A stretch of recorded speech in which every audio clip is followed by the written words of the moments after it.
Asifabad police స్టేషన్లో నిధులు నిర్వహిస్తున్న మహిళా ఎస్ఐ రాజ్యలక్ష్మి 25,000 రూపాయలు లంచం తీసుకుంటుండగా ఏసీబీ అధికారులు రెడ్ హ్యాండెడ్గా పట్టుకున్నారు. ఏసీబీ డీఎస్పీ రమణమూర్తి తెలిపిన వివరాల ప్రకారం బురుగుడ దగ్గర జరిగిన రోడ్డు ప్రమాదంలో డ్రైవర్ యహియా ఖాన్కు స్టేషన్ బెయిల్ ఇచ్చేందుకు ఎస్ఐ రాజ్యలక్ష్మి 40,000 డిమాండ్ చేయగా మొదట విడతగా 25,000 రూపాయలు బాధితుడి నుంచి తీసుకుంటుండగా ఏసీబీ అధికారులు పట్టుకున్నారు. ఎస్ఐని అరెస్టు చేసి కరీంనగర్ ఏసీబీ కోర్టులో హాజరుపరుచుతామని ఏసీబీ డీఎస్పీ రమణమూర్తి తెలిపారు.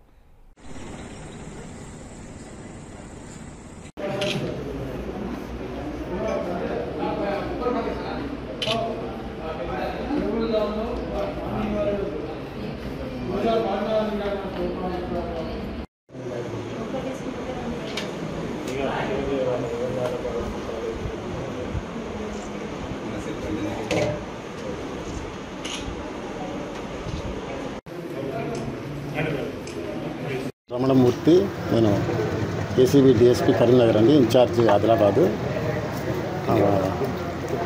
గత నెల 31వ తేదీ నాడు ఆసిఫాబాద్ అవుట్స్కట్స్లోని బురుగుడ దగ్గర ఒక యాక్సిడెంట్ జరిగింది. ఆ యాక్సిడెంట్లో నిందితుడు యాహియా ఖాన్, అతను సిసిసి నస్పూర్ నివాసి, మంచిర్యాల జిల్లా నస్పూర్ మండలం.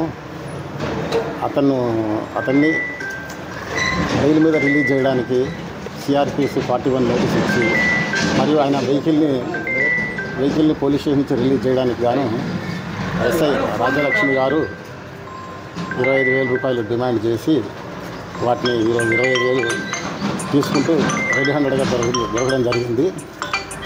ఆమెని అరెస్ట్ చేసి స్పెషల్ కోర్టు కరీంనగర్లో మేము ప్రొడ్యూస్ చేయబోతున్నాం. కేసు పరిశోధన